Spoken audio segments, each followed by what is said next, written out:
이거 이거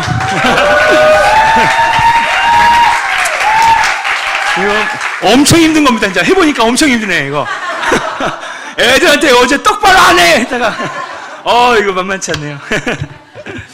오늘도 놀라운 은혜가 될 줄로 믿습니다. 네, 우리 하나님 말씀 같이 보기 원합니다. 요한복음 6장 22절부터 40절. 오늘 좀 말씀이 긴데요, 그래도 말씀 같이 한번 읽어보기 원합니다.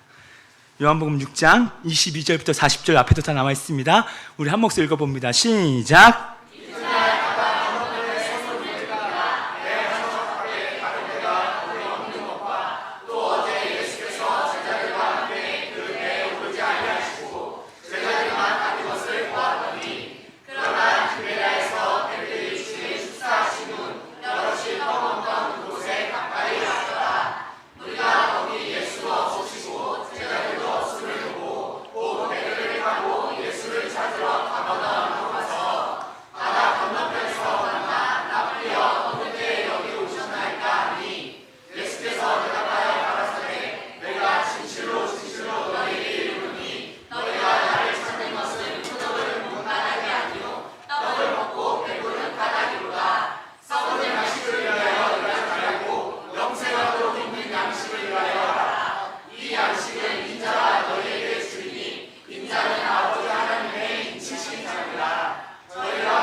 아버지의 뜻은 아들을 보고 믿는 자마다 영생을 얻는 이것이니 마지막 날에 내가 이를 다시 살리리라 하시니라. 아멘. 오늘 이 말씀을 통하여 여러분 은혜 받으시기를 축원합니다. 오늘 말씀의 제목이 있다면 하나님의 일과 하나님의 뜻, 성령으로 유월을 마치라. 여러분, 이제 6월의 마지막 주간을 우리는 보내고 있는데요, 이때 성령으로 마치기를 소망합니다. 육신으로 마치는 것이 아니라 성령으로 마치는 거예요. 또한 6월을 시작할 때 한 달의 시간, 오늘 이제 한 주 남았지만 근 한 달의 시간을 우리가 기억해 볼 때, 추억해 볼 때 혹여나 육체적 일, 육신의 소욕 그런 것으로 살았다면 이 마지막 주간은 성령으로 살기를 축원합니다. 그래서 이번에 다가오는 7월 의중이 정말 폭발적으로 우리 가운데 일어날 것입니다. 할렐루야. 오늘 말씀의 제목 가운데, 여러분 가운데 하나님의 일, 제가 사역을 20살 때부터 했고요, 23살 때부터 부흥회를 나가기 시작했고, 지금까지 하나님의 나라를 위해서 젊은 청춘을 다 바쳐가면서 달려가고 있고, 앞으로도 달려갈 것이고, 이 마음은 절대로 변치 않을 것입니다. 제 마음 가운데 주님을 향한 사랑과 주님의 십자가 지는 삶은 어느 누구가 와도 이것을 빼앗을 수 없을 것입니다. 왜냐하면 그분이 나를 위해 십자가 지셨기 때문에. 아까 죄악이 썩은 찬양할 때 성령께서 저에게 말하는 거예요. 너 지금 두 번째 인생을 살고 있다. 너는 원래 첫 번째 인생에 25살에 너는 종지부 찍어야 할 인생이었다. 진짜 죄악에 썩어버린 내 인생이었고, 그러니 평생 갚아도 갚을 수가 없는, 주님이 저에게 넌 두 번째 인생을 살고 있다. 어떻게 살겠느냐, 어떻게 너 살기 원하느냐, 막 그렇게 말씀하시는데 제가 주님께 막 다시 한번 서원을 했어요. 주님, 25살 때 암으로 말미암아 죽을 수밖에 없었던 내 인생, 그 3개월의 시한부 선고 인생을 받고 정말 인생 나락으로 떨어질 뻔했는데, 근데 주님이 다시 한번 살려주셔서 지금 13년째 두 번째 인생을 살고 있는, 그래도 적어도 25년까지 살았으니 앞으로도 25년까지는 정말 난 변질되면 안 되겠다. 주님 다시 오실 때까지 이 두 번째 생명을 내가 굳건히 붙들어야 되겠다. 주님을 위해 살아야 되겠다. 오늘 여러분에게도 그런 갈망이 있기를 축원합니다. 사역을 하면서 가장 많이 받는 질문 두 가지가 있다면, 목사님, 하나님의 일이 무엇입니까? 이것을 가장 많이 질문 받고요. 두 번째 질문은 하나님의 뜻이 무엇입니까? 도대체 하나님의 뜻이 무엇이고 하나님의 일이 무엇입니까? 이런 질문을요, 어마어마하게 받아요. 놀랍게도 오늘 이 방에 나오신 모든 분들에게 하나님께서 이 두 가지 답을 다 주실 줄로 믿습니다. 하나님의 일이 무엇이고 하나님의 뜻이 무엇인지 여러분이 이것을 아는 순간 이제 여러분 삶의 방황은 끝날 거예요. 이것을 안 이상, 이 말씀을 들은 이상 여러분이 복음을 들었단 말이에요. 하나님의 뜻과 하나님의 일에 대해서 이제 이 말씀을 들었던 나, 그 뜻대로 살아가는가, 그 일을 하는가, 이건 이제 나의 결정권에 달려있는 거예요. 만약에 나의 의지적 결정으로 말미암아 하나님의 뜻과 하나님의 일로 나의 삶을 드리는 삶은 또 다른 차원의 삶을 살게 될 것이고, 여전히 세상이 좋고 쾌락이 좋고 재미가 좋고 세상의 어떠함, 세상에 그 썩어질 것밖에 안 되는 자랑거리 몇 가지 붙들고 있어서 내 삶이 뭔가 대단해 보이는 것처럼 그렇게 젊은 청춘과 젊은 건강을 다 소비하는 그들의 인생에 결국 심은 것이 없기 때문에 거둘 것이 없는 거예요. 오늘 여러분, 저는 이 말씀을 담대하게 전할 것입니다. 제가 늘 말하는 건 방광 목사와 타협할 생각하지 말아요. 저는 이 강단을 타협할 생각이 없어요. 복받으라, 잘 될 거야, 행복할 거예요. 저는 이런 설교 안 해요. 왜냐? 우리 성도들을 사랑하기 때문에 그의 영적 상태를 보고 하나님께서 우리에게 뭐라고 말씀하신지를 전 말해야 된단 말이에요. 오늘 이 주일 예배가 그렇습니다. 그러니 내 영혼 바짝 살려서 나가기를 축원합니다. 하나님의 일이 무엇일까? 지금까지 저와 여러분은요, 하나님의 일을 하고 싶어서 안 하는 게 아니었더라고요. 하고는 싶을 때가 있는데 하나님의 일이 뭔지 몰라서 못한 분들이 많이 있습니다. 하나님의 일이 뭔지 모르니까요. 제가 하나님의 일이 무엇인지 친절한 영광씨가 자세히 설명드릴 겁니다. 빈들에서 많은 사람들이 빵을 먹는 기적을 체험했어요. 이걸 보고 오병이어 기적이라고 합니다. 예수님께서 보리떡 5개와 물고기 2마리로 성경에 나온 인수 5,000명을 먹이셨습니다. 학자들은 말해요, 애 어른까지 해서 한 2만 명이었을 거다. 그때 그 보리떡 5개와 물고기 2마리로 사람들이 막 나눠주기 시작하는데 사람들이 눈이 번쩍 열린 거예요. 이야, 이 사람을 따라다닌다면 평생 굶지는 않겠다. 예수님을 막 쫓아가려고 하는데 예수님과 제자들은 이미 배 타고 가버린 거예요.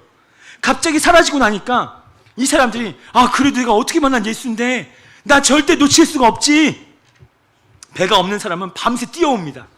어마어마한 수십 킬로미터를 뛰어오고 걸어오고, 배가 있는 사람들은 예수님이 어디 갔을 거다 추측을 하고 뱃머리를 돌리고 바짝 쫓아서 갑니다. 예수님이 가버나움이라는 동네에 도착하고 났더니만 웬일입니까? 빈들에서 만났던 사람들이 다 거기 앉아 있는 거예요. 예수님 환영합니다. 아까 그 환호성처럼 와! 제가 매주마다 오는 분들에게 5만 원씩 한번 드린다는 생각해 보세요. 그러면 나올 때 야! BTS 저리 가라 할 겁니다. 금세 부흥되겠죠? 그리고는 그들이 이렇게 얘기하는 거예요. 예수님, 왜 우리를 버리고 가십니까? 제가 그때 빵을 먹는 순간 결정했다니까요. 우리는 예수님이 어디를 가든지 예수님 따르는 제자가 되겠습니다. 예수님과 무조건 함께 할 거라니까요. 말씀만 하세요. 오라면 오고 가라면 갈 테니까 지구 끝까지라도 쫓아가겠습니다. 그런 기적을 맛보고, 그런 기적을 행하는 당신을 안 따르고 우리가 누굴 쫓아간답니까? 이제부터 당신에게 충성할 테니 말씀만 하소서. 주여, 빨리 말씀해 주세요. 내가 뭘 해야 하나님 일을 하는 것입니까? 자, 요한복음 6장 28절에 그들의 질문입니다. 시작. 저희가 묻되 우리가 어떻게 하여야 하나님의 일을 하오리이까? 예수님은요, 그 말에 조금 더 잠깐만 기다려봐. 얘네들 어떻게 빡센 걸 시키지? 이렇게 하지 않고, 조금 더 망설이지 않고 아주 간단하고 명확하고 정확하게 답을 주세요. 그게 바로 29절입니다. 자, 시작.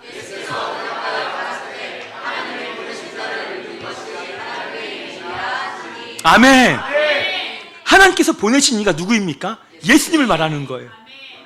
예수님 말합니다. 야, 하나님의 일, 나를 믿는 것이 하나님의 일이다. 이렇게 간단한 하나님의 일이 어디 있습니까? 예수님을 믿는 것이 하나님의 일이라는 겁니다. 그렇게 따지면 오늘 저와 여러분 전부가 다 하나님의 일을 하고 있는 줄로 믿습니다. 예수님을 믿는 것이 하나님의 일이라고 나오는 거예요. 근데 이 말이 나에게 굉장히 간단하거나 시시해 보이는 소리로 들릴지 모르겠지만요, 어떤 분들은 에게 저게 하나님의 일이라고? 이런 분들이 있을 거예요. 근데 예수님을 믿는 것이 하나님의 일, 이것이 너무 쉽다 할지라도 이것만큼 중요한 것은 없어요. 여러분 인생 가운데 평생에 예수님을 믿는 것보다 더 급한 일은 없고요, 예수님을 믿는 것보다 더 중요한 일도 없는 거예요. 여러분, 예수님을 믿는다는 거 10가지, 1000가지, 10,000가지 다른 일을 다 미뤄도 오늘 여러분의 예수 믿는 것을 미루면 안 됩니다. 그래서 이 사실이 중요하다는 거예요. 미룰 일이 따로 있지. 방학 숙제는 미뤄도 돼요. 다른 거는 미뤄도 돼요. 근데 예수님을 믿는 것은 미루면 안 되는 거예요. 이왕 예수 믿어가는 거, 여러분 예수 믿을 것입니까? 이왕 믿는 거예요. 이왕 내 인생 어차피 예수를 믿어야 돼요. 그럼 여러분 인생 가운데 이왕 예수를 믿는 거 잘 믿기를 축원합니다. 이것보다 더 급한 일은 없고요, 더 중요한 일도 없어요. 하루라도 내가 지금 기회가 있을 때에 내 영혼이 구원받는 것이 가장 시급한 일이에요. 이것만큼 중요한 일은 없다라는 사실입니다. 제가 몇 번 얘기하지 않았습니까? 사법고시를 패스하고 그 어마어마한 경쟁률을 뚫고 이제 검사가 되고 판사가 될 그 젊은 유망주 아들, 권사님의 아들이에요. 아주 서울대 사법고시를 잘 패스했어요. 어마어마하게 키도 크고 잘생기고. 근데 그 형제가 순댓국을 먹고 나가서 신호등에서 기다리고 있는데 차가 그대로 들이받아가지고 온몸의 뼈가 다 부서졌어요. 그 자기의 마지막이 그걸 줄 누가 알았겠습니까? 근데 그 권사님은 저한테 중보를 부탁하면서 우리 아들 복음 못 들었는데, 우리 아들 교회 한 번도 나간 적이 없는데, 그 아들이 교통사고 난 거 둘째 치고 엄마는 권사님이기 때문에 그 아들 지금 죽으면 지옥 간다는 거예요. 그래서 목사님 살려달라고 해서 기도해 주세요. 근데 이미 죽었어요. 그 영혼 지금 어디 있을까요? 자기의 마지막이 만약에 순댓국 먹고 나오다가 신호등 앞에서 기다리고 있는데 저기서 지금 검은색 차가 몰려오는데 누가 알았겠습니까? 그럼 자기 피했으면 되잖아요. 자기의 마지막이 그럴 줄 몰랐다는 겁니다. 또 어느 권사님 아들이 17살이에요. 이번에 또 죽음 사건들. 근데 그들의 영혼의 준비를 아무도 하지 않았다는 겁니다. 이게 안타까운 거예요. 뭐 때문에? 분주하고 바쁘다고, 지금은 아니라고, 다음에 하다가 예수님께서 여러분 코에 호흡 정지하시면 그게 죽음인데, 죽음은 뭔지 아세요? 영과 육이 분리되는 게 죽음이에요. 그럼 내 영은, 여러분 죽으면 인생 끝난다? 그딴 거짓말 믿지 마세요. 죽는 순간 내 영이 육에서 빠져나와서 어디로 가느냐? 음부 아니면 낙원 둘 중 하나로 가는데 거기서 영원토록 사는 거예요. 이 방에 앉은 분들 다 천국 가기를 축원합니다. 이것이 가장 시급한 거예요. 지금 내 영혼 구원받는 거, 지금 내 영혼 살리는 것이 무엇보다 가장 시급하다. 너무 중요해요. 예수님의 눈이 막 이글거리면서 주님의 일을 하고 싶다는 그 사람들에게 딴 일 하지 마라, 제일 먼저 나부터 믿으라는 거예요. 예수를 믿는 것보다 바쁜 일은 없고 예수를 믿는 것보다 더 중요한 일은 없단다. 예수 믿는 것이 너 인생에 지금 가장 시급하다. 짬뽕 먹을까 짜장면 먹을까 이거 고민할 때가 아니에요. 탕수육 먹을까 팔보채를 먹을까 다 먹어요. 그냥 고민하지 말고 다 시키면 되잖아요. 남는데 포장하면 되지. 그거 고민하기 전에 내 영혼부터 고민하라 이거예요. 또 이 방 안에 목사님 난 예수 믿었는데요. 그러면요 더 잘 믿는 것이 중요합니다. 믿는 사람은 더 잘 믿고 안 믿는 사람은 믿으라 이 말입니다. 우리는요 하나님의 일이라고 하면 뭐 대단한 생각을 합니다. 뭐 땅끝으로 나가고 막 아프리카 막 뭐 저기 중앙아시아 막 가서 막 그 아이들한테 가서 막 사탕과 막 뭐 나눠주면서 와 나 하나님의 일한다? 아니에요. 물론 그것도 하나님의 일이겠지만 뭐 홍해를 가르는 사건, 여러 나라를 다니면서 막 복음 전하는 사건, 여러분 그것도 하나님의 일이 맞겠지만 하나님의 일이 가장 기뻐하는 것은요 하나님이 뭘 기뻐하시는지를 아는 거. 하나님이 이걸 기뻐하는구나. 그럼 내가 이걸 기뻐하는 것을 하면 내가 하나님을 기쁘시게 해드리는 사람이 되는 거예요. 그렇다고 한다면 지금 하나님의 관점에서 하나님이 저와 여러분 지금 다 쳐다보고 계시는데 하나님이 너 좀 나 좀 제발 기쁘게 좀 하면 안 되냐? 그렇게 날 기쁘게 하는 게 네 손해야? 너 인생 내가 축복하겠다고 했잖아. 내가 영원토록 떠나지 않겠다고 했잖아. 근데 너는 내 눈에 자꾸 피눈물 흘리게 할래? 그렇게 내가 축복해 주겠다고 했잖아. 나 좀 기쁘게 하면 안 되냐? 그럼 하나님이 기뻐할 때가 언젠데요? 무엇입니까? 직접 말씀해 주셨습니다. 애들아, 내가 제일 기뻐하는 일이 뭔지 아냐? 내가 보내준 예수 그리스도를 믿는 것이 내가 가장 기쁜 일이다. 이것이 나를 가장 춤추게 한다는 거야. 오늘 저와 여러분 예수님을 잘 믿어드리는 거, 예수님을 존귀하게 대하는 거, 예수님을 이 땅에 있는 모든 것보다 가장 귀하게 여기면 하늘에서 보내주신 나의 아들, 나의 독생자 아들 예수 그리스도, 그 하나님이 그걸 볼 때 입이 귀에 걸리는 거야. 나를 볼 때마다 영광아 축복할게, 함께할게. 뭐 필요해? 왠지 아십니까? 예수님을 너무 잘 믿으니까, 예수님을 너무 사랑하니까. 하나님 볼 때 내가 보내준 독생자 아들 예수 그리스도를 너무 이 아들은 존귀하게 대하는 거예요. 그분의 이름만 높여드리는 거예요. 사람의 평가, 비판, 손가락질, 목사님 어떻게 저렇게, 난 상관 안 한다 이거예요. 왜요? 나는 하나님 앞에 사는 거라 이 말입니다. 사람을 기쁘게 하는 목회자가 아니에요. 하나님을 기쁘시게 하는 목회자가 되고 싶어요. 하나님의 입이 귀에 걸리는 겁니다. 야, 고맙다, 잘한다, 내가 너 축복한다. 근데 예수님의 이름을 땅에 떨어뜨리고 예수님을 찢어 발로 밟고 주의 몸된 교회는 예수님의 몸인데 그 몸을 함부로 평가하고 비판하고 판단하고 성도와 성도의 관계를 이간질시키고 교회 앞에서 데모 시위하고 피켓 시위하고, 그거요 하나님 아버지의 눈에 피눈물 흘리게 하는 거고요, 자손 3, 4대 피똥 쌉니다.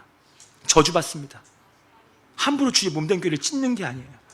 함부로 주의 몸된 교회를 평가하는 게 아니에요. 이것은 예수님의 몸이에요. 사울이 그렇게 믿는 자들을 핍박할 때 예수님께 나타나셔서 사울아 네가 어찌하여 예수 믿는 사람들을 핍박했냐? 이렇게 하지 않으셨어요. 네가 어찌하여 나를 핍박하느냐? 예수를 믿는 사람들을 핍박하는 것이 곧 예수님을 핍박하는 것이니 가만 안 둡니다. 하나님이 예수 믿는 사람을 핍박하는 사람들 가만 안 내비둬요. 왜냐하면 그건 예수님을 모욕하는 것이기 때문에 우리가 그랬다면 회개해야 됩니다. 회개해야 될 줄로 믿습니다. 내가 가장 기쁜 게 내가 보낸 예수를 잘 믿는 것이다. 여러분, 이 방 안에 장가간 사위들, 또 앞으로 장가갈 예비사이들, 아멘 해봅시다. 장가간 예비사이들, 장가가려고 하는 예비사이들, 장인 장모님께 가장 잘하는 일이 뭘까? 이 방 안에 결혼에 대한 열망함이 큰 선홍전사, 장인 장모님에게 가장 기쁘게 하신 일이 뭐야? 잘 먹는 거예요.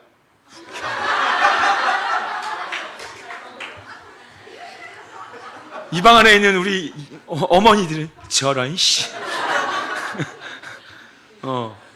인창이 앞으로 장가 가야지. 예비 장인 장모님께 가장 잘해드리는 게 뭘까요? 그렇지. 아내한테 어느 날 갑자기 아내한테 와서 여보 아령 3kg짜리 한번 들어볼래? 어느 순간 갔더니 아내의 팔뚝이 막입니다. 장인 이렇게 왔습니다. 금이야 오기야 키워서 시집 보내준 내 딸을 잘 대해주는 거. 그 딸을 맨날 집에 가둬놓고 아침 저녁으로 샌드백처럼 두들겨 패고 노예처럼 종처럼 거지처럼 아내를 대하면서, 그러면서 장인 장모님한테 용돈 드리고 좋아합니까? 물론 현금은 좋아요. 늘 현금은 좋지만 그러나 안 좋아해요. 안 기뻐해요. 부모의 기쁨은 금이야 오기야 키운 내 딸을 그 사위라는 사람이 잘 대해주는 거예요. 맞습니까? 이거만큼 옆에서 볼 때 야 참 고맙다, 참 사위 고맙네, 사우 고마워 사우. 여러분, 우리가 하나님께 예배한다고 소를 잡아드리고 살찐 양을 잡아 번제로, 연기로, 기름으로 하나님께 올려드린다고 해서 하나님이 와 나 기쁘다 그것 가지고 기뻐하는 거 아닙니다. 여러분이 아까 막 찬양할 때 두 손 들고 하나님 볼 때 막 되게 기뻐하실 줄 알죠? 그렇지 않습니다. 하나님 이렇게 말씀하십니다. 그래, 너 지금 나한테 두 손 들고 예배하니? 너 울면서 예배하니? 좋다. 근데 금이야 오기야 내 독생자 예수 그리스도를 너에게 보냈는데 너는 그 독생자를 한 번도 귀하게 여기지 않는구나. 건축자들이 버려버린 돌처럼 넌 여기고 있고 시궁창에 쳐넣어버린 것 같고 헌신짝도 그렇게 안 버린다. 넌 그렇게 나의 예수를 대하고 있고 너는 예수의 이름을 귀하게 여겨보지도 않고 그러면서 너는 나한테 와서 살찐소 받으세요. 살찐 양 받으세요. 기름은 받으세요. 나 이것 좀 해결해 주시면 안 돼요? 나는 하나도 안 기쁘다. 내가 제일 기쁠 때가 언제인 줄 아느냐? 내가 너희에게 보낸 예수 그리스도, 너희의 신랑, 그 예수를 존귀하게 대하는 게 나에게 가장 기쁜 일이다. 아멘 합시다. 하나님을 이방 안에 가장 기쁘시게 하고 싶은 분들은 예수님을 가장 잘 믿어드리는 게 하나님을 기쁘시게 하는 줄로 믿으시기 바랍니다. 그래서 히브리서 11장 6절은 이렇게 얘기합니다. 다 같이 한번 읽어봐요. 히브리서 11장 6절 시작.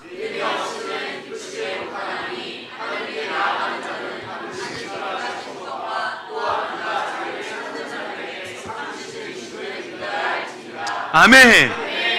하나님을 기쁘시게 하는 것은 바로 예수님을 잘 믿는 것, 그 예수님을 존귀하게 대하는 것, 이것이 바로 그 사람의 믿음이라는 거예요.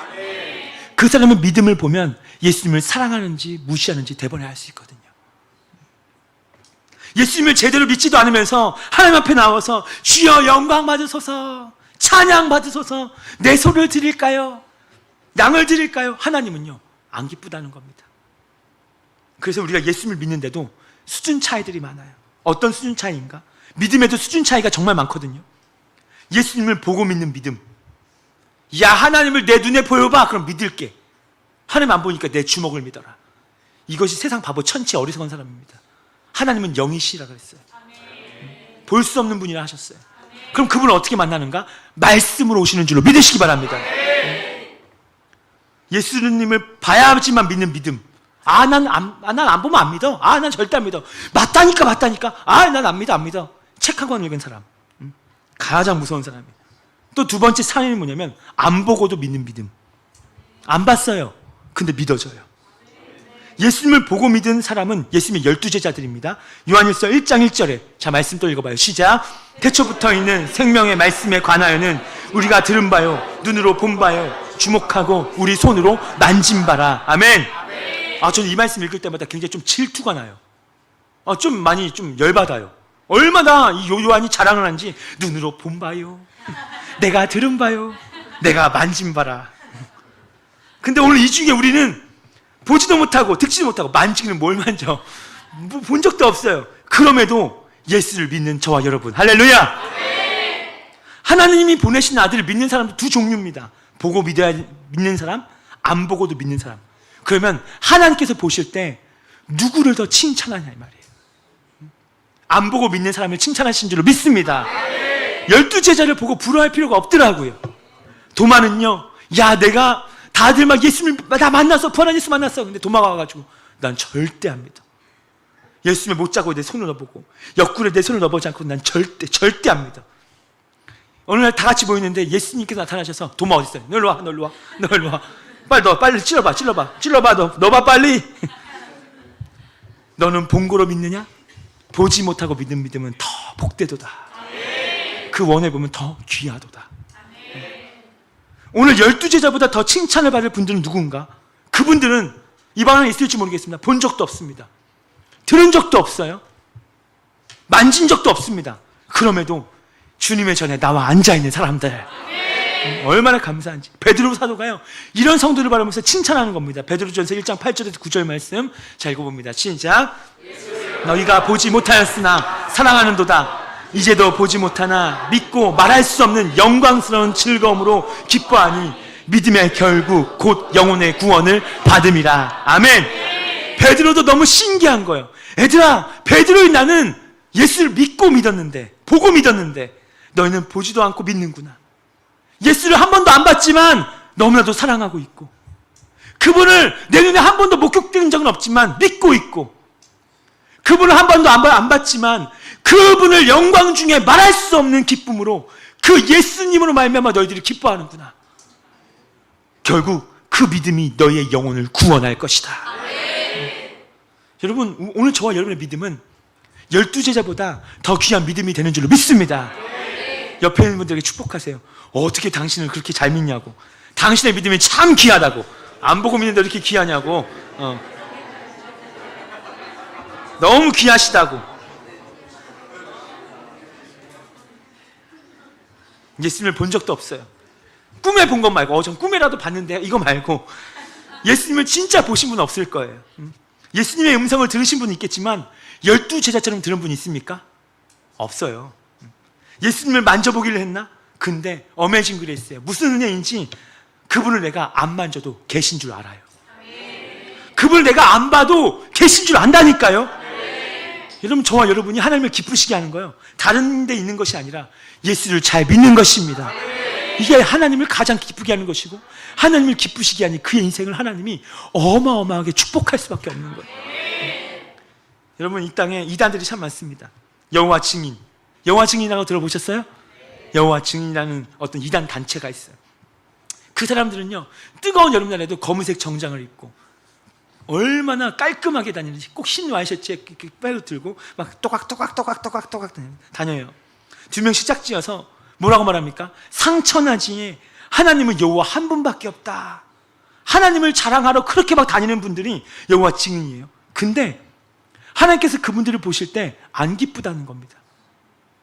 그렇게 여호와 하나님을 증거하러 다니는데도 안 기쁘다는 거예요. 왜요? 여호와 증인들은 예수님을 부인하니까. 예수님을 믿지 않거든요. 신천지가 막 14만 4천 해도, 그들이 막 어마어마한 찬양을 불러도 하나님은 그 자리에 임하지 않겠다는 거예요. 왜요? 예수를 인정하지 않고 마니마니 이만희 씨가 보혜사라고 하니까. 안 기뻐요. 하나님 말씀하신 겁니다. 야, 너희들, 여호와 증인 너희들, 나만 증거하지 말고 내가 보낸 예수를 믿어야 너희들이 구원받는다. 그것이 나를 가장 기쁘게 하는 것이다. 그러니까 여호와 증인들은요, 고생 죽도록 하고 지옥불에 떨어지는 거예요. 신천지 전 재산 다 바치고 죽도록 고생하고 지옥 맨 밑바닥에 들어가 있는 거예요. 통일교 문선명, 그가 죽을 때 숨을 헐떡거리면서 다 이루었다 하고 죽었잖아요. 그런 지금 제일 밑바닥에서 고통받고 있어요. 그러면 그 밑에 있는 후손들은, 그 다음 세대들, 천부교 박태선, 그 밑에 있는 다음 세대들, 천부교 교회 이 땅에 많거든요. 그들 어떻게 됩니까? 다 지옥으로 가고 있는 거예요. 하나님 안 기뻐요. 아무리 그들이 수십만 명이 한다 해도 하나님은 전혀 안 기뻐요. 오히려 책망받고 지옥불에 떨어지는 겁니다. 알라라는 책을 쓴 예일대학교 그 교수님이죠. 유명한 저술가인 미로슬라프 볼프라는 분이 있는데요. 그분이 딱 보면서 민족적 갈등을 내가 좀 해결해 줘야 되겠다. 기독교의 하나님과 이스라엘의 알라, 이거는 똑같은 한 분 하나님이다. 이런 주장을 그 책에 씁니다. 그 책 아무리 읽어보세요. 동의가 절대 되지 않습니다. 이슬람이 제 아무리 하나님 하나님 하나님 알라 알라 외쳐도 우리는 하나님밖에 없다, 우리도 아브라함의 후손이다 이렇게 말한다 할지라도, 그들이 아무리 하나님을 잘 믿는다고 해도 하나님이 그 종교 가운데 하나님일 수 없는 건 뭐냐? 예수를 부정해요. 예수를 믿지 않아요. 그러니까 그것은 사이비 단체밖에 되지 않습니다. 여러분, 하나님을 보내신 아들 예수 그리스도를 잘 믿는 것은 하나님을 잘 섬겨드리는 줄로 믿으시기 바랍니다. 여러분, 예수를 잘 믿습니까? 그럼 하나님을 잘 섬기는 것과 똑같은 거예요. 예수님을 통하지 않고, 예수님을 귀하게 여기지 않고, 내 삶에 예수님을 다 빼버리고 하나님을 섬기는 일이요, 이 세상에 어디든 가보세요. 아무 데도 없습니다. 눈을 이글거리면서 바다를 건너와서 예수님 앞에 하나님의 일 좀 빨리 알려주세요. 하고 싶어요. 하고 싶어요. 하고 싶어요. 저 사역하고 싶어요. 저 뭐 키즈 유스 사역 뭐 하고 싶어요. 그게 사역입니까? 그건요, 아무것도 아니에요. 열심히 부흥회 다니고 그게 사역입니까? 이 나라 저 나라 선교 다니는 게 사역이에요? 그 사람은 지금 예수 안 믿고 있는데, 예수 잘 안 믿잖아요. 예수를 잘 믿는 건 뭔데요? 하나님을 기쁘시게 해드리고 예수님 잘 섬겨드리고 믿는 것이고, 예수 믿는 사람으로서 가정생활 충실히 하고 직장생활 충실히 하고. 그래서 제가 우리 청년들에게 뭐라 말합니까? 너희들 교회만 있지 말고 가서 열심히 일하고 오라 그래. 왜 그러는가? 그게 예배예요. 그게 기독교예요. 가서 빛을 발하는 것입니다. 하나님의 일, 나를 잘 믿는 거야. 나를 잘 믿는 게 하나님의 일이야.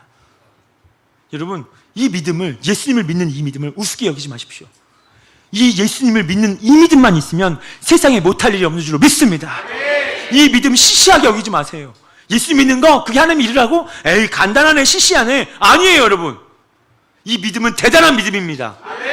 요한일서 5장 4절 5절 말씀은 우리에게 이 믿음이 얼마나 대단한지를 말해주고 있습니다. 자, 같이 한번 읽어봅니다. 자, 시작.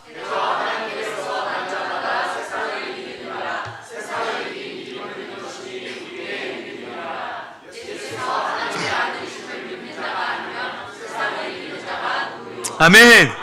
사랑하는 여러분, 내가 하나님을 위해서 난 이것도 할 수 있지, 저것도 해야지, 이것도 해야지, 오늘은 동에서 내일은 서에서 모레는 북쪽에서 왔다 갔다 해야지, 이래서 내가 하나님의 일 하는 거 맞지? 거창한 하나님의 일을 말하지 마시고 이거 말고요, 지금 내가 믿고 있는 그 예수를 내가 지금 믿고 있는 것보다 더 잘 믿으라는 뜻입니다. 예수를 잘 믿는다면 사도 바울의 고백이 나의 고백이 되는 거예요. 어떤 고백인데요? 빌립보서 4장 13절 말씀에 내게 능력 주시는 자 안에서 내가 모든 것을 할 수 있느니라.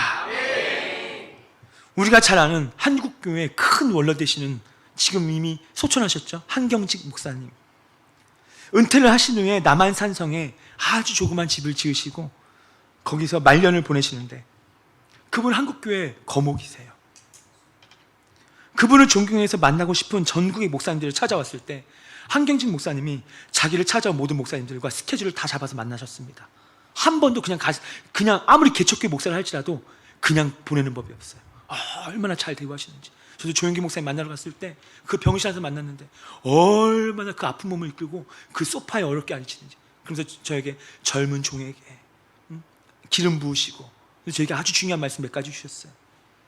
그 한경직 목사님도 자기를 찾아온 모든 목사님들에게 손을 잡고 딱 하신 말씀이 떨리는 음성으로, 목사님 예수를 잘 믿으시오. 그러면서 눈물을 흘리면서 손등에 눈물을 툭툭 흘리시면서 기도해 주셨다는 겁니다. 그 목사님은 어떤 목사님 상관이 없이 목사님 예수를 잘 믿으시오. 아니 세상에 이런 말이 어디 있겠습니까? 그 찾아온 분들은 예수 안 믿는 분들이 아니에요. 초신자도 아니에요. 목사님들입니다. 그 목사님들의 손을 잡고 목사님 예수 잘 믿으시오. 그 원로 되시는 90세가 넘으신 목사님 왜 그렇게 하셨을까? 어렵지 않게 답이 나옵니다. 목사님들 중에 예수님 안 믿는 분들은 단 한 번도 없을 줄로 압니다. 예수님을 다 믿어요. 근데 예수님을 다 믿기는 믿지만 예수님을 잘 믿는 사람은 찾기가 쉽지 않다는 겁니다. 예수님을 믿는데 잘 믿는 사람은 찾아보기가 너무 어렵다. 예수님을 믿지만 예수님보다 더 믿는 것이 있는 경우가 너무 많더라는 겁니다. 예수님을 잘 믿는 믿음 가지고 사역을 하는데 예수님을 안 믿는 건 아니거든요. 근데 믿기는 믿는데 예수님보다 성도를, 예수님보다 사람을 더 믿을 때가 있어요. 그러면 사람을 믿고 사역하는 그런 목사님의 손을 잡고 목사님 예수 잘 믿으시오. 사람 믿다가 성도에게 실망하게 되면요, 사람은 가차없이 떠나버리는 게 사람입니다. 그 사람 믿으면 안 되는 거예요. 저도 우리 성도들을 사랑하지 믿는 건 아니에요. 저의 믿음의 대상은 오직 예수밖에 없어요. 예수님도 믿지만 이 시대 가운데 예수님보다 더 믿는 것은 교회의 위치를 믿는다는 겁니다. 교회 위치가 좋아야 부흥돼. 예수님의 도우심보다 교회 위치가 더 중요한 것입니다. 예수님보다 더 중요한 것이, 더 믿는 것이 교회의 건물, 교회의 어떤 층마다는 어떤 좋은 것들, 프로그램들. 그래서 건물을 잘 지으면 된다고 해서 건물을 멋지게 지으니까 나중에는 부도 나고 빚 때문에 넘어가고, 예수님보다 다른 것들을 더 믿고 있기에 목사님이 오실 때마다 그 목사님이 예수를 잘 믿어야 한다고. 오늘 여러분 이 방 안에 예수 믿으시는 분들이 어느 정도 다 앉아 계십니다. 거의 80% 이상이 예수님을 믿으셨던 분들이나 믿으신 분들이에요. 예수님을 안 믿는다는 건 아니에요. 제가 부인하지 않겠습니다. 다 믿고 있습니다. 맞습니까? 네. 그러면 여러분 인생 가운데 예수보다 더 잘 믿는 것이 있어서는 안 되는 거예요. 예수보다 돈을 앞세웁니까? 그거 믿음 아니에요. 예수보다 직장? 믿음 아니에요. 안 믿는 거예요. 하나님이 가장 기뻐하시는 것은요, 예수님보다 더 믿는 것이 아예 없을 정도로 예수님을 내 삶의 1순위로 삼는 거. 이게 진짜 믿음이에요. 우리가 왜 살다가 실망당해요? 왜 우리가 살다가 고난당하고 살다가 좌절하는 이유가 무엇인지 아십니까? 예수님보다 더 믿었던 것 때문에 그래요.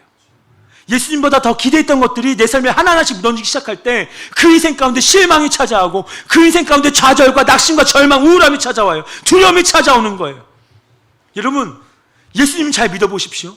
예수님이 나를 한 번이라도 실망시킨 적이 있는지, 예수님을 믿어가는 내 인생 가운데 예수님이 단 한 번이라도 나에 대해서 변하신 적이 있는가? 예수님이 내 인생에 대해서 거짓말을 하신 적이 있는가? 예수님만 믿으면 여러분 인생 가운데 살다가 만나는 거의 99%의 모든 문제들, 좌절, 낙심, 한숨, 실망, 질병, 두려움 완전히 사라지게 되는 줄로 믿으시기 바랍니다. 예수님이 다 해결하시는 거예요. 우리가 소망을 너무 헛된 곳에 두고 살고 있기 때문에, 그래서 자꾸 여러분 입술에 한숨이 나오는 거예요. 왜 한숨이 나옵니까? 헛된 곳에 두고 있다는 뜻이에요. 예수님만 잘 믿으면 그 믿음이 너무나도 대단해서 세상을 이기게 되어진다. 우리가 할 수 없는 것들을 만들어낸다. 예수 잘 믿는 거요? 우스운 믿음이라고 생각하지 마세요. 예수 잘 믿는 사람 보고 교회 광신자라고 말하지 마세요. 미친 성도라고 말하지 마세요. 정말 잘하고 있는 겁니다. 하나님 정말 기쁘시게 하는 겁니다. 내 수준으로 떨어뜨릴 생각하지 말라 이거. 그래서 제가 우리 성도들을 강하게 훈련시키는 이유가 뭐예요? 10번에 만난 라이프 클래스 모듈 또 여러 가지 청년들 훈련 약하냐 강하냐? 약하냐 강하냐? 더 강하게 될 거예요. 아주 그냥 다시 유격주기의 영성을 받아서 PT 8번 체조를 먼저 시작하고 세일 모임 전에 자 PT 8번 여러분 예수 잘 믿는 거 별거 아니라고 생각하지 마십시오. 아무것도 아닌 것 같은 믿음이 어떤 일을 하는지 아십니까? 자, 히브리서 11장 33절에서 38절 말씀까지 다 같이 한번 읽어봅시다. 시작.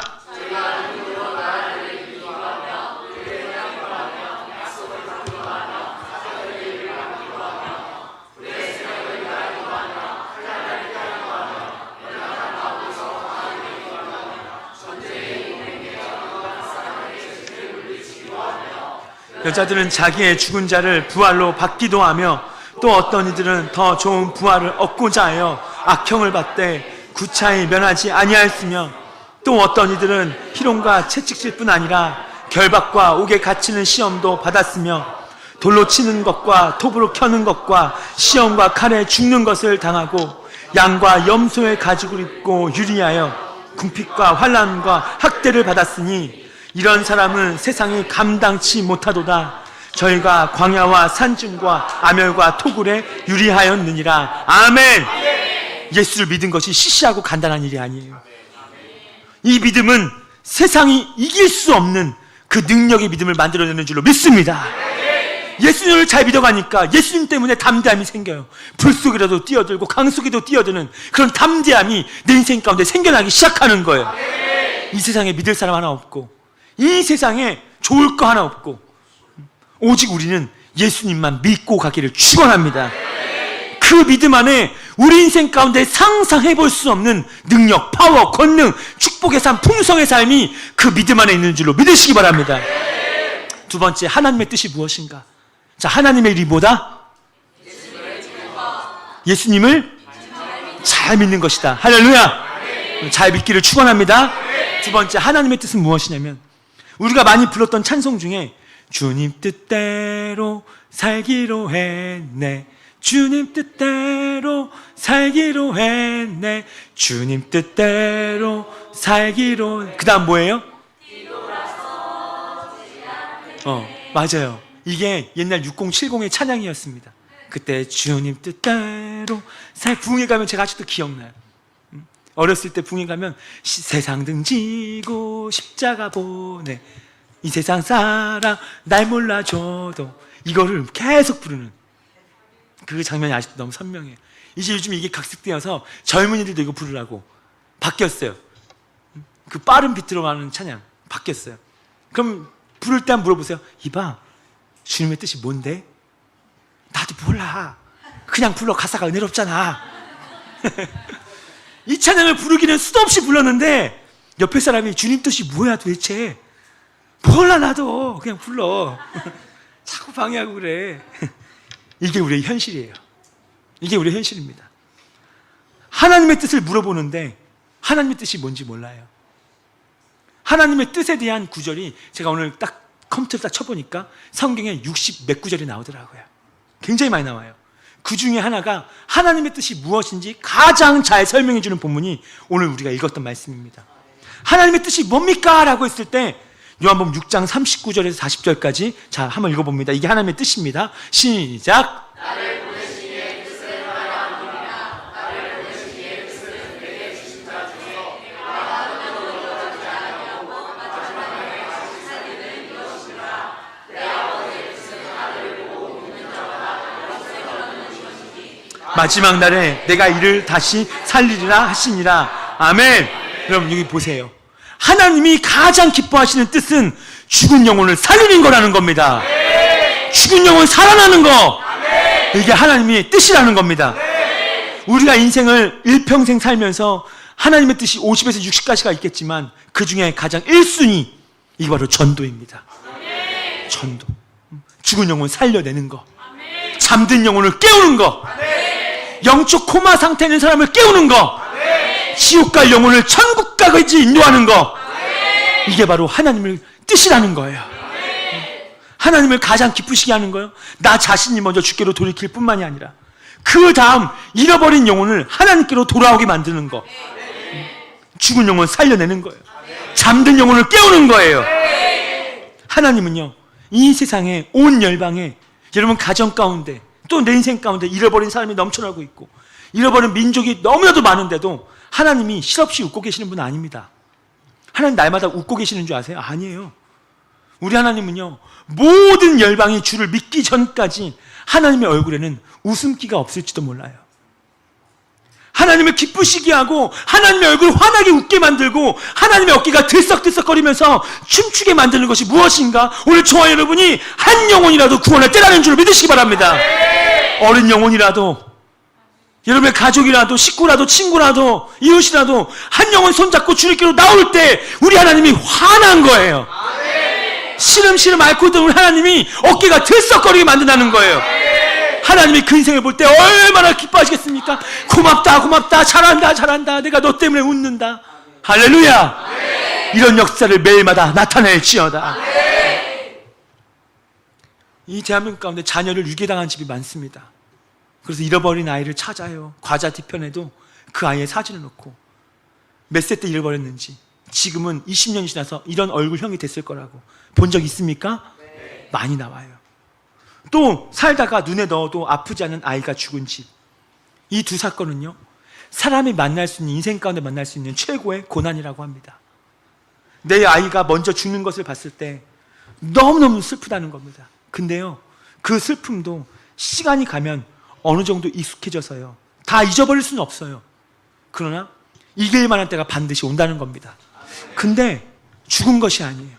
아이가 유괴당했다면 그 부모는요, 그 아이가 돌아올 때까지 단 한숨도 못 자요. 살아있을까? 죽어있을까? 누구랑 같이 있을까? 잠은 어디서 잘까? 밥은 먹고 있을까? 지금 차가운 바닥에 위협을 당하며 엄마 하면서 울고 있지 않을까? 지금 부모는 그 아이가 살아 돌아오기 전까지 단 1초도 쉬지 않습니다. 그래서 중국에 실제 있었잖아요. 아이를 어렸을 때 잃어버렸어요. 시장에서 잃어버렸는데 이것이 영화로도 만들어졌어요. 그 아들을 찾으려고 아버지가 인생 다 바치면서 그 내 아들 찾겠다고 27년 만에 찾았잖아요. 중국의 온 대륙을, 그 넓은 땅을 다 다녔다는 겁니다. 영화까지 수십억을 들여가지고 빚내면서 내 아들 이야기 담아서 영상을 중국 전관에 상영하고, 근데 자기 아들이 그걸 본 거예요. 만났는데 그 아버지가 머리 희끗해요. 아들은 청년이었어요. 아버지 어머니가 막 몸을 어쩔 줄 몰라서 막 그거 보는데 제가 막 울었어요. 그렇지, 27년 동안 단 그분은 1초도 쉬지 않았을 거예요. 자기 아들 한번 찾아보겠다고. 그 아이가 집에 없어졌는데 무슨 기쁨이 올까? 누가복음 15장에 두 아들이 있는데 둘째 아들을 잃어버린 아버지가 나옵니다. 영적으로 보면 이 둘째 아들은요, 집을 나간 것이 아니라 사탄 마귀에게 지금 유괴를 당한 상태입니다. 아들이 집을 나가는 순간 아버지는 단 1초도 눈을 못 감는 거예요. 첫째 아들을 보고 웃을 수 있을까? 아니요. 둘째 아들이 지금 어디에 있는지, 어디서 천대받고 있는지 아버지는요 잠을 잘 수가 없는 거예요. 그런 아버지의 모습에 첫째 아들이 할 수 있는 것은요 이겁니다. 동생을 찾으러 나가는 거였어요. 근데 누가복음 15장에 나오는 첫째 아들은 둘째 아들이 하는 일까지 다 자기가 해야 되는 것이라고 착각하고, 피곤한데 둘째까지 내가 다 해야 되는데 밖에 나가서 아침부터 저녁까지 혼자 밭을 일구며 땀을 내며 농사 곡식을 많이 만들어 놓습니다. 곡간을 채웠습니다. 아버지! 돈 많이 벌어왔죠? 이번에 곡식 보세요? 아버지가 기뻐하실까요? 수고했다. 기쁘지 않은 거예요. 일을 자기가 열심히 했지만 내 아버지가 무엇을 기뻐하는지 첫째 아들은 몰랐던 겁니다. 밖에 나가서 그 밭에 가서 열심히 쟁기질하는 것이 아니라 아버지가 원했던 것은 개나리 보침 딱 하나 치우고 동생 찾으러 나가는 거. 그래서 동생 손잡고 돌아올 때 아버지 얼굴에 기쁨이 다시 회복되는. 여러분, 하나님을 기쁘시게 하는 거예요. 지금 이 시간에도 집 나간 동생들이 많아요. 집 나갔습니다. 돌아올 생각을 안 해요. 사탄한테 유괴당해서, 귀신한테 사로잡혀서 죄악과 결박과 가난과 질병과 고통과 두려움에 완전히 묶여버려서 오고 싶어도 못 오는 사람, 아예 들어오지 않아요. 지금 그 둘째 아들이 유괴당하고 있는데 하나님이 기뻐하시겠습니까? 첫째 아들인 저와 여러분이 찾으러 나가야 될 줄로 믿습니다. 나가서 그 한 사람, 어린아이든지 청장님 상관이 없어요. 한 사람 한 사람 손잡고 주님 앞으로 돌이켜 주실 때, 예수님 기뻐 춤추시리, 잃어버린 영혼 돌아올 때 하나님 기뻐 노래하시리, 잃어버린 영혼 돌아올 때, 이렇게 될 줄로 믿습니다. 예수님이 기뻐 막 춤춘다는 거예요. 하나님이 기뻐서 막 노래한다는 거예요. 잃어버린 영혼 돌아왔기 때문에. 여러분, 하나님 우리에게 원하시는 거 아주 간단합니다. 하나님의 일과 하나님의 뜻이요, 이 육어를 성령으로 마치는 거예요. 첫 번째, 내가 예수님을 잘 믿는 거예요. 그리고 죽어가는 영혼 전도하러 가는 거예요. 잠든 영혼을 깨우는 거예요. 그래서 우리 예배가 왜 강력한지 아세요? 우리 교회는 전도하는 교회입니다. 잃어버린 영혼 찾는 교회입니다. 어제도 키즈들 보니까 막 너무 놀랍더라고요. 40명 넘는 아이들이 막 몰려와가지고 얼마나 그 사진을 보는데 감격했는지 몰라요. 우리 하나님 얼마나 기뻐하실까. 우리 유스들 계속 돌이켜지고 있는데 하나님 얼마나 기뻐하실까. 여러분, 오늘 나는 정말 예수님을 잘 믿고 있는가? 자신한테 빨리 질문하세요. 점검하세요. 내가 정말 예수 잘 믿고 있나? 나 지금 죽어도 천국 갈 수 있나? 나 지금 죽어도 들림받을 수 있나? 그 강도에게, 너 나 진짜 잘 만났다. 강도야, 너 나 진짜 잘 만났어. 오늘 밤에 너가 나와 함께 낙원에 있으리.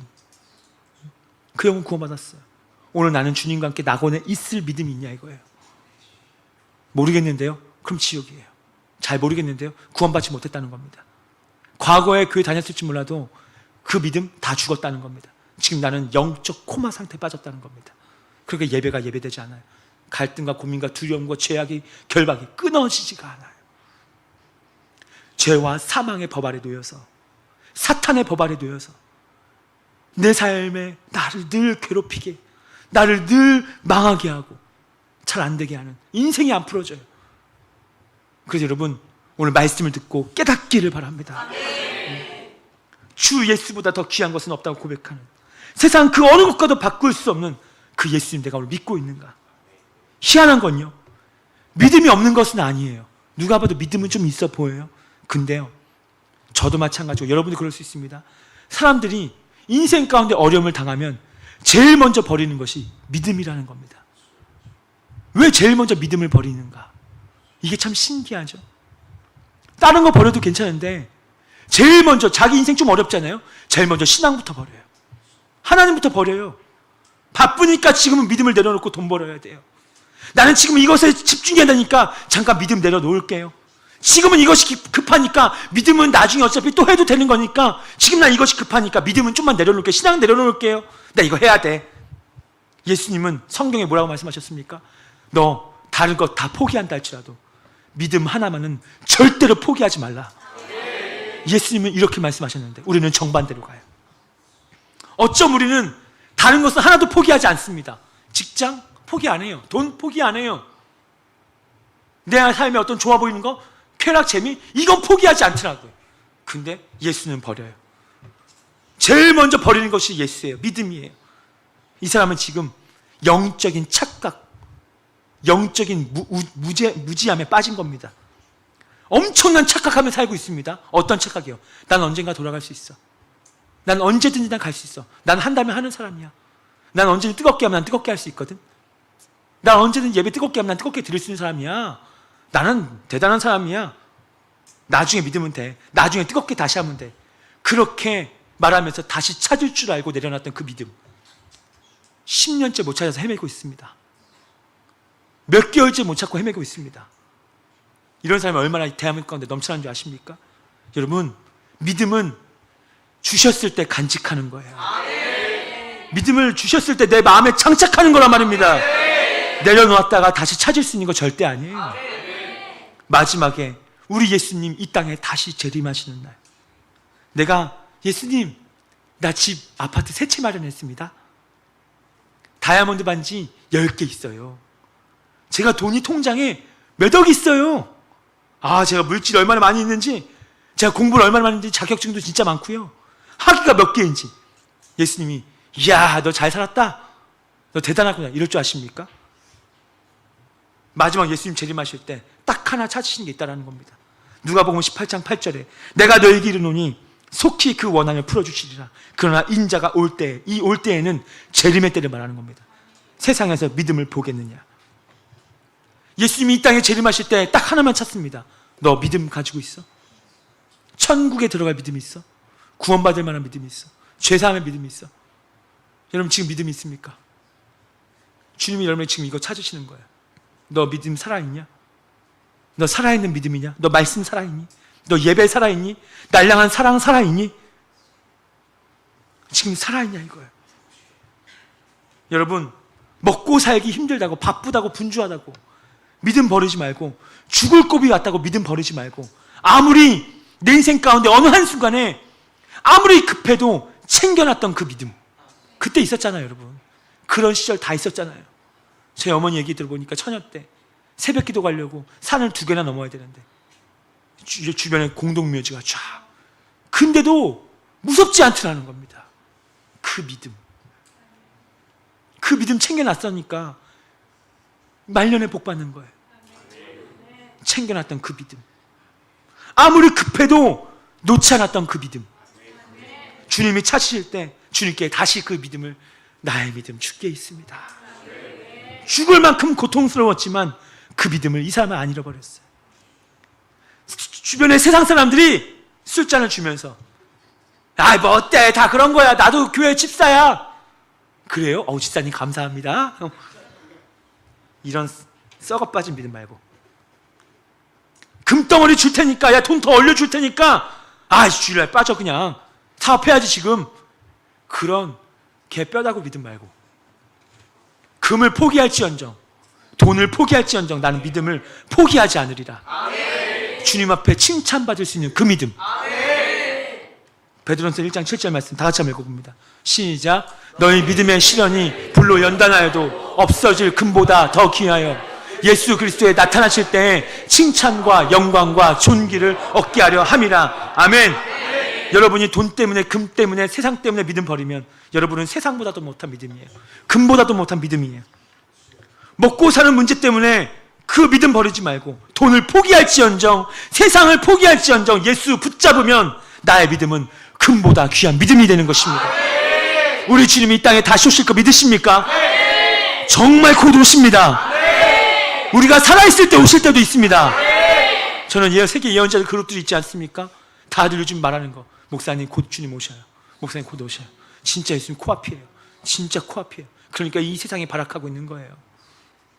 예수님이 이 땅에 다시 오셔서 수많은 천사들과 함께 나팔을 뿌 불면서 너희에게 믿음이 있느냐, 나를 맞으러 나오라, 너의 믿음 내어보아라 할 때, 여러분 주섬주섬 주머니에서 다 꺼내가지고 내 가슴에서 꺼내면서, 주님, 제 70년 인생이, 제 50년 인생이, 제 30몇 년 인생이 참 힘들었습니다.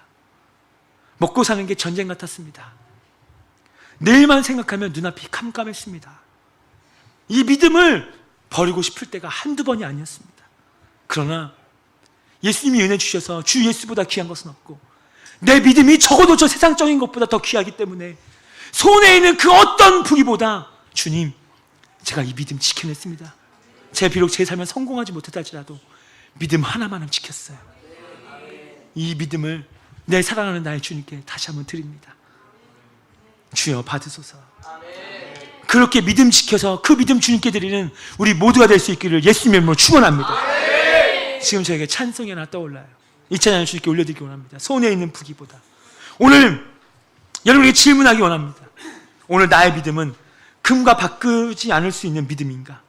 아무리 바빠도 지켜낼 수 있는 믿음인가? 숨이 턱턱 막히고 한 치 앞도 볼 수 없는 절체절명의 위기에서도 그래, 다른 거 세상 거 다 포기해도 주님 믿음만은 지켜내겠습니다. 주님 앞에 이 믿음 꺼내어 놓을 그 날을 나는 소망하고 기다릴 겁니다. 주님 어서 오십시오. 빨리 이 땅에 오십시오. 여러분 포기하지 않길 바랍니다. 계속해서 믿음으로 나아가길 원합니다.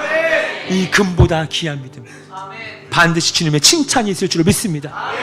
진짜 저는 여러분과 콜링하기 원합니다. 오늘 이 말씀을 듣고 주여 내 믿음을 회복시켜 주십시오. 다시 한번 나의 믿음을 주여 강하게 하여 주십시오. 나 정말 이제 믿음 생활 잘 해보겠습니다. 하나님의 일과 하나님의 뜻 내가 한번 잘 해보겠습니다. 날 도와주십시오. 이렇게 결단하신 분들 있다면 자리에 일어나시기 바랍니다.